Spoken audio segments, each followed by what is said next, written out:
What's going on, everybody? Welcome back to the channel. Back at Crypto Nation Reacts. Let's get right on to it. The title is from Altcoin Daily.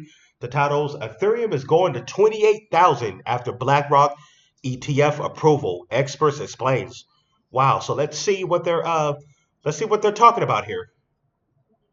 Asset manager, that is Blackrock, filed to list an ETF backed by spot Ethereum on the Nasdaq. The largest asset manager in the world is now backing both Bitcoin and Ethereum. A Blackrock Ethereum ETF is confirmed. They just submitted a few weeks ago a 19B-4 filing with the Nasdaq. And first, just looking at Bitcoin, with the approval of a Blackrock ETF, the Bitcoin price could hit up to $141,000. This is backed up from a new research report from CoinShares, US Bitcoin ETF launch and the price impact. And if, after looking through the data, Blackrock ETF makes Bitcoin fly, what impact will Blackrock have on Ethereum? And as you talk about the spot Bitcoin ETF, other countries that have launched it didn't see a massive rally. Why will this time be different? Well, the US is, of course, the largest pool of capital. And of course, ETFs are only really established in the US. We have seen this a long time, in Asia, how Asia tried to establish ETFs, but people don't really use them. And I think this is because the investor base is very different for the US market than anywhere else.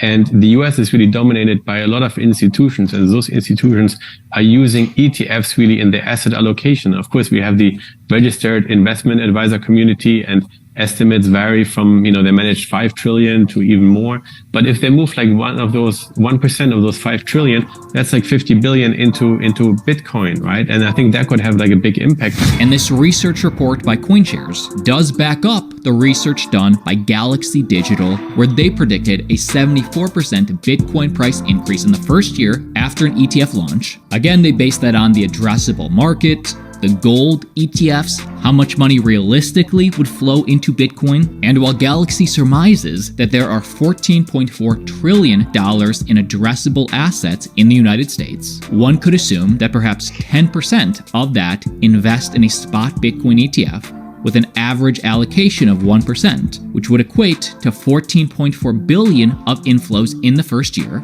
Of course, this would be the bull case. If nobody invests in a Bitcoin spot ETF, then expect nothing. If just 2% of addressable assets invest, expect something. Again, this is speculating that we'll see 10% of AUM, and there does seem to be a correlation between fund flows and Bitcoin price, meaning there does seem to be a relationship between inflows as a percentage of AUM leading to change in price. In fact, let's just look at the last few months. Well, I'm looking at inflows into Bitcoin, and this chart goes back to the beginning of the year, and we are on the 9th straight week of inflows into Bitcoin, approaching about $300 million. This is the highest week of the year. And just looking, we can see a lot of activity over the last 5 weeks. Why? Whatever happened 5 weeks ago? We got a huge breakout in price, and let's go to the Bitcoin chart, and you can see we are now firmly in the bottom area of all this price history that we had in 2021. Lots of things sorted out in there.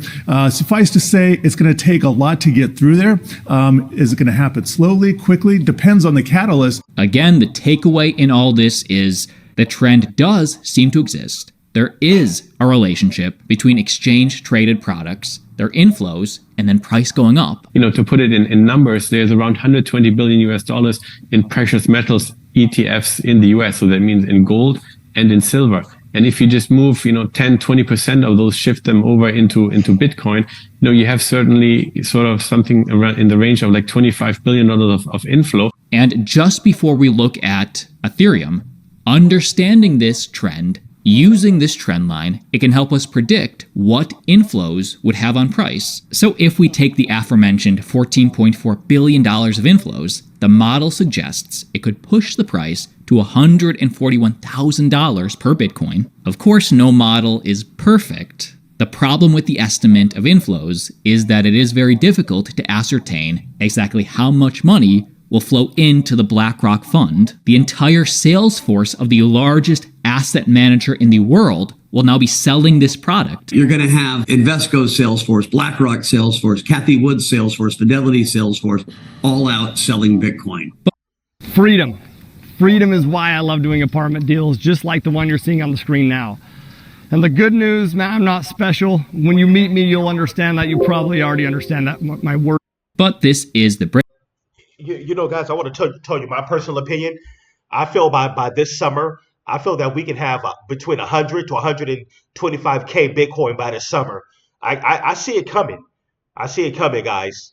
And I normally don't like to do the price predictions no more, but I think by this summer, I'll say bare minimum, we can possibly see 100,000 or 100 to 125,000 Bitcoin by this June or July. Don't be surprised if it happens, guys. If Bitcoin hits that price by this June or July, just don't be surprised. Breakdown, Altcoin Daily will always give you all the information so you can make the best. Oh, yeah, by the way, hey, if you're new here, you like the content, hey, subscribe. It's totally free, and please don't forget to hit the like button. It just helps the information and get out there and help the algorithm. All right.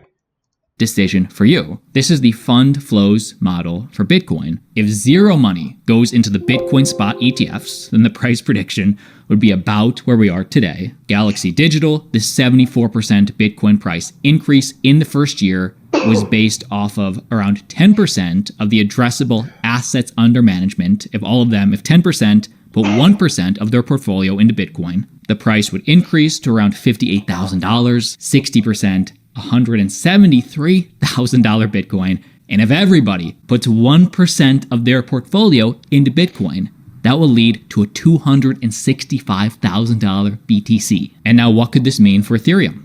Because like we said, BlackRock does have an Ethereum ETF application confirmed. BlackRock in their lifetime total have submitted 576 ETFs, and every single time except once, they've gotten approved. Now, of course, Ethereum and Bitcoin are totally different assets with totally different use cases. One's digital gold. It's aiming to be a store of value, while Ethereum is like digital oil, meaning you need it to be able to use it. Just like a car needs gasoline to be able to run, Ethereum is that gas that makes the system work. Now, of course, the tokenomics are also different. Bitcoin has a finite supply, a capped supply of only 21 million ever, and not all are on the market yet. Bitcoin right now is disinflationary, meaning the current inflation rate per year from the miners is around 1.74%. This will be cut in half after the 2024 Bitcoin halving, but Ethereum has an infinite supply.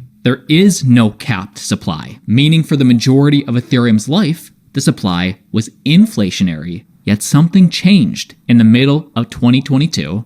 We get an upgrade, some call the burn, meaning because of the tokenomics change, every single time a transaction happened on Ethereum anywhere, a little bit of ETH would be burned. Just in the last 30 days alone, we've seen over 27,000 Ethereum gone from existence because of how much use on the network that directly correlates, leading to many Ethereum days actually being deflationary. Now, this happened in the depths of the bear market when there was little to no new interest in the space. We haven't seen how this will take effect in a bull market. And then something else happened to Ethereum a short time later, known as the merge, where instead of Ethereum having miners which secure the network, yes, but they also dump Ethereum onto the ecosystem. Miners sell. ETH went through the merge, which turned them into proof of stake, meaning there are no more miners, meaning nobody left to dump their earned coins on the market. But instead, to secure the network, validators hold, you stake. That's even more locked up Ethereum. So the new tokenomics will be the supply shock. The BlackRock Ethereum ETF will be the demand shock, and then Wow, I want to say that's pretty interesting to know that even I didn't realize that. So every time there's a transaction that happens on the Ethereum network, it's getting burned, and you got to think there's thousands and thousands and thousands of transactions that's going through on the Ethereum network, and that's burning the the tokenomics. So Ethereum is constantly being burned, which is that's pretty cool. Find out you find out something new every day, in this in this cryptocurrency space. Very complex.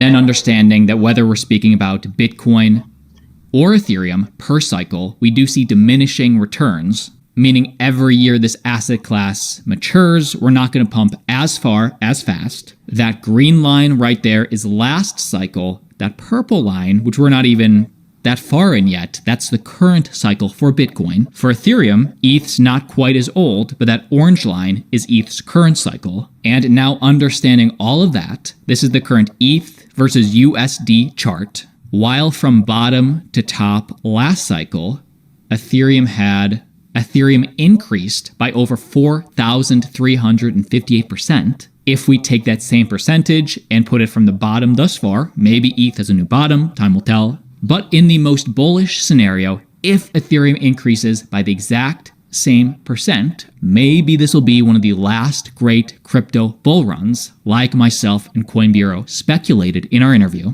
But if that happens, the Ethereum price gets to $42,000. That's crazy. I do not see Ethereum getting that far. I mean, that would be that's irresponsible maybe for me to even suggest, but again, I'm just doing the math. Again, looking at the diminishing returns, we see Ethereum's, again, we don't have that much data, but it's really sort of diminishing returns going down by half as much for the last two cycles. So if that were to happen, not 4,000. Me personally, I believe that Ethereum could possibly hit, I'll say if this bull cycle, Ethereum can definitely hit 10,000 a coin. The fact that this crypto bull run is expected to go so parabolic, I believe we could possibly see a 15K, a 15 to 20K Ethereum. That could be possible, knowing that Bitcoin is going to go way a lot higher. We could possibly see a 15 to 20K Ethereum. I don't know. That's just my guess. 1,300, but maybe Ethereum goes up by 2,600.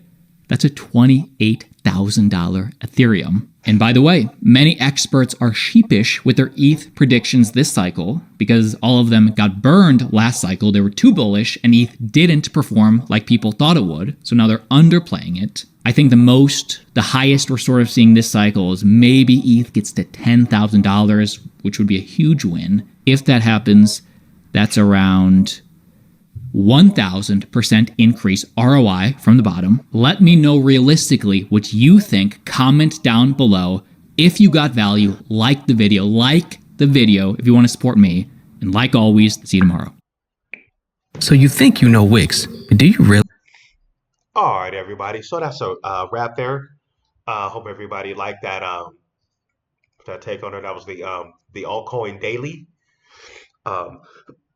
Yeah, I like to do reaction videos on the channel. They're like one of the biggest crypto channels, but I like to they keep up with the latest news. But anyways, yeah, if you like, tell me guys what you guys think about that about this reaction video.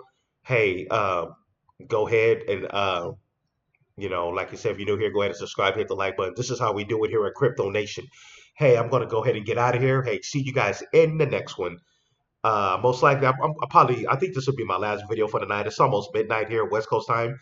But yeah, I will see you guys in the next one.